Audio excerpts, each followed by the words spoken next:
All right, good morning. How's everybody? Tired, yeah. Sometimes having an extra day just makes it harder to come back, right? Feels like it's been a really long time since I saw all of you, especially since it was only last week and then a big gap. What was that? I know, a whole week, but I'm glad you're all back. I'm glad to see you all. Everyone have a good long weekend. It could have been better for me anyway.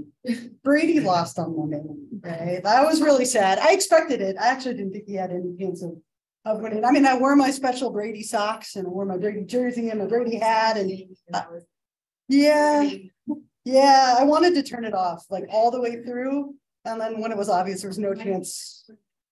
Yeah. If he had won that game somehow, he never would have beaten them. They're so good this year. So I was sad and I had to watch it anyway because it could have been his last game, maybe ever. But every game has been like borrowed time, so I'm not as upset as last year. So it could have been better, but I did have 3 cakes this weekend, so that helped, right? They were birthdays. It wasn't just me eating cake. Like birthdays. But my children had to go to birthday parties and they all had cakes. It's great. And then today's my mother-in-law's birthday, so another cake and pie. It's a good day. All right, it's a good Wednesday. Anyway, I can talk about football and dessert, but I'll move on. I know it's been a good month. It's been a good month, and there's like at least 2 more on the horizon. It's a good cake month, January, right? Doesn't come at a good time of like New Year's resolutions, but that's okay. I can ignore them for a birthday. I don't want to be rude. I know, how disrespectful could I be if I didn't eat cake to honor like my mother-in-law's birthday? I'll eat 2 pieces just for her. Just for her. So we left off here. We'll keep going today with where we left off.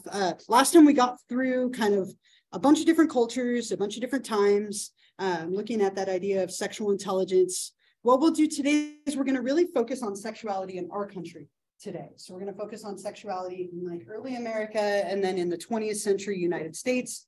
And so that's what our focus will be for today. I also have a documentary that we're going to watch. And I think it's a really interesting film, so I hope you enjoy it. But a couple of thoughts before we get to that film. Last time we left off here talking about the Victorian era, very much being a time of like propriety and public behavior and repressed sexuality.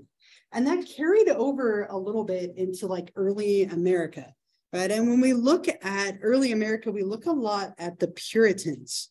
And my partner teaches high school English and is teaching the Crucible right now with the Puritans. And that very much embodies this time. Everything very proper, very restricted, unless it was within a marriage, right? And again, that was a theme that we saw a lot as we talked about getting up to today. The Puritans had extremely severe sanctions for any kind of sexual transgression. Like, so if you cheated on a partner, committed adultery, right, they would stone you to death. You would oftentimes be put to death, right, for something like cheating on a partner, right? Less cheating occurred, obviously, but it's a very severe sanction. Only very like traditional male, female within a marriage for the purposes of procreation. But within a marriage, sex was considered good and proper. It should be happening within the context of a marriage with the, again, purpose of having children, right? So very kind of strict and severe, but we get a little bit more progressive. We get this interesting practice called bundling, which we'll talk about here for a moment. Bundling was this early idea that couples that were going to be married should be able to share a bed with each other, but not have sex. So we're going to prevent you from having sex with this person in your bed by putting a little wooden board in between the 2 of you, or bundling you up in a sack, like literally sewing you into a bag so that you wouldn't be able to have sex with the person next to you. And at this time, sex before marriage wasn't something that was common by any means. Again, that would be considered something that was a transgression, but this was thought to be progressive. Like, we're going to let you spend the night with this future like husband or wife of yours, but under restricted circumstances. And I found a video of this from a movie called The Patriot. It's an older movie starring Heath Ledger. And in the clip, they sew him into one of these bundling bags so that he can have the opportunity to sleep next to his future wife. And so I'll play that for you. It's a really brief clip. And such a funny notion. If you did this to somebody now, I mean, like you couldn't just hop right over that little board, right? Or get out of the bag. But at the time, you wouldn't even consider it, right? It just wasn't something that was common in that era. So let me play that clip for you here so you can see what that looked like. Yep, just the man that would be bundled up. Yep. Yep. I thought you like just sort of bad. I think they actually sewed him into a sack, right? Literally. I would not do that, dude. Imagine having to go to the bathroom at night. I know. You're stuck there. That was my only thought when I watched it the first time. I'm like, forget everything else. I'm like, what if you have to go to the bathroom? Like, I guess it would be an ordeal. Like, wake up the parents, let me out, right? And cut the sack open. I don't know. Very common, more common than the bundling in a bag, like that, like in a sack. It was literally a piece of wood that was between the two halves of the bed. And it was just, you wouldn't go over that. You just wouldn't, like, it wouldn't occur to you. Like now, again, that would just be laughable, right? But at the time, this was thought to be this permissive way for unmarried couples to spend the night together. Obviously some issues with it, but a very progressive thought from things that came before, where you had to sleep in separate beds. You would never sleep in the same room together before you were married. And so we do see some progress, even though it was a very restrictive era being of the Puritans and the colonies. We also see some roles of freedom and slavery, the influx of slaves from Africa during the late 1700s and the early 1700s, really changing ideas around marriage and sex between people of different races. Very controversial, something that again came up last year, right? Even in 2022 last year. But seeing kind of some changes in the people in the country and new policies and laws related to the people of who can get married, who can have sex with who, people's rights around sex. We see quite a bit of that kind of emerging in the 1700s. Yeah. So with the Roe versus Wade, which we'll talk about, with women's reproductive rights kind of being reversed or being put up to state by state, it then opened the door for marriage. And so recently, it was like 2 months ago, they passed the Protection of Marriage Act, which allows people of different races and the same sex to still federally get married. So it was on the table once that passed, once the Roe versus Wade was overturned, to start looking at interracial and same-sex marriages as potentially being banned, which was something that, you know, has been allowed for almost, you know, the 50 plus years, way more than 50 years at this point. So, yeah, so this is something that started here. It's come up again recently, but there was that act that passed, I believe it was in November, to protect interracial marriage and same-sex marriage. We also see in the 19th century a lot of focus on hygiene, social hygiene. So we'll talk about STIs or STDs or venereal disease or social. She keeps doing that. I'm just going to yell at her until she stops. But with this, we started to see a big focus on health as it related to sexuality, looking at passing on diseases and how do we prevent diseases for the first time. And we'll see that again in the documentary. They have what they call prophylactic stations, where people could go after having sex to get cleaned up or receive a treatment to prevent them from getting an STD or an STI. That became a big focus of the 1800s and 1900s. And so the video I'm going to show you picks up kind of right after the Victorian era. Right. And it starts with sexuality in the United States. And I put a couple of like bullets up here of big things that are in the film.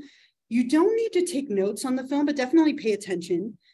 You know, it's going to highlight some of the stuff that we're talking about. So I wouldn't say worry about taking notes, but do kind of pay attention to the things that come up. And here's a couple of things to summarize. But in this film, I'm going to show you, it kind of talks us through the early 1900s to right about 2000.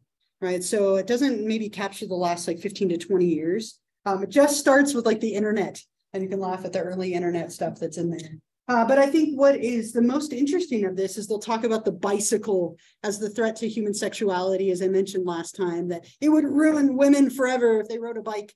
And then it was the automobile, right? Cars were considered like the ultimate sex chariot. Right. And like backseat shenanigans and all these things that they'll talk about as well. So I think it's really interesting to look at some of the generational and just different times, just century old changes here. So I have this slide in here to summarize, but otherwise the documentary is about 48 minutes or so, 50 minutes. So again, pay attention, stay with me, don't fall asleep, but you don't need to worry about taking notes.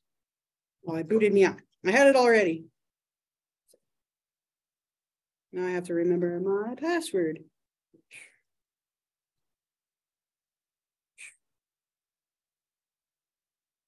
That's a good start. Okay. And I tried to put the captions on, but they're a little bit like inconsistent with this. So forgive me on that, but I'm going to turn off the lights again. Stay with me. I know it's warm in here because it's so cold outside. So that doesn't help, but it is pretty interesting. So hopefully that will help. Okay. Here we go. America has a strange amnesia about sex and about sexual history.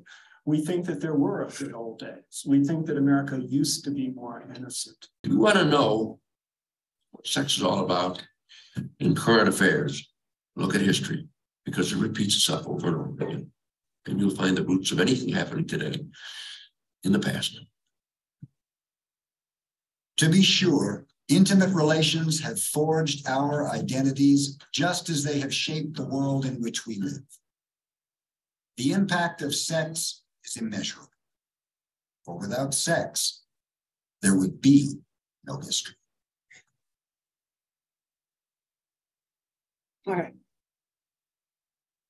That's so deep, right? Without sex, there would be no history. Such a deep statement. All right, watch your eyes. Here you can see that one.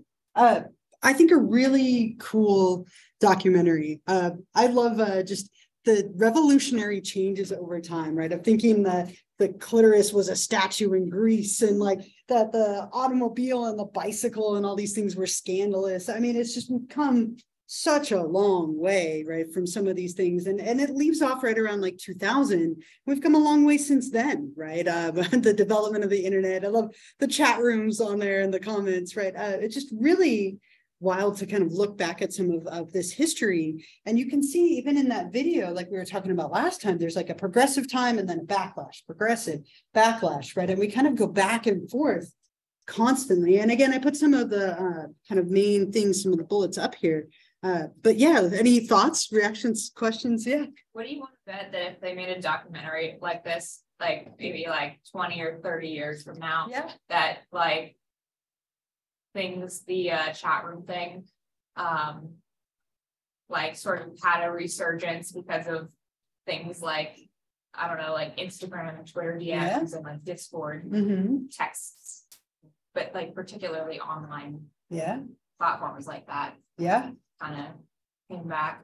Yeah, it'd be interesting 20 years from now or whenever, when they like update it or add to it, right? How would they reflect on it? Yeah, and the role that you know, COVID played over the last couple of years, definitely changing our society in a lot of ways. Yeah, we made it stuff like that happening on the internet along with them. Yeah, I mean, the role of technology is just so prominent now, right? Compared to where it might have been before. Yeah, other thoughts or reactions? Like if we were to reflect on what's happening now based on what happened in the past, I feel like the main points would be like just media literacy and like being like aware about like grief online. Like that's probably gonna be the biggest point every day. Probably and like the fact Awareness. yeah. That's more. That's what I was thinking. Yeah, be interesting to see. Constantly changing, always moving. The metric of what's normal and typical is always changing. Always. Did you have a thought too? It was mainly just like a sort of thought, like I love the editing in this documentary because they'd be like, oh, they established some birth control like the next, and then they show Canada. Yeah, yeah, they have a sense of humor. I like it. The 2000s also kind of gave way to the normalization of like attraction to celebrities and like. Yeah, it's interesting. There's a lot of stuff like that. Yeah. I just thought it was a coincidence that like every statistic was like 69%. Like again, I think they have a sense of humor, right? If it's anywhere in the 60s, we'll just say 69%. Right? Just everybody. Right, close in there. We'll just go with 69, right? They mentioned a term in there too that I might ask you about. I'm going to write it up on the board. Prophylactic, right? I'm going to write that. I always spell it wrong. So PROH. Prophylactic. But a prophylactic station. Prophylactic means an advanced guard.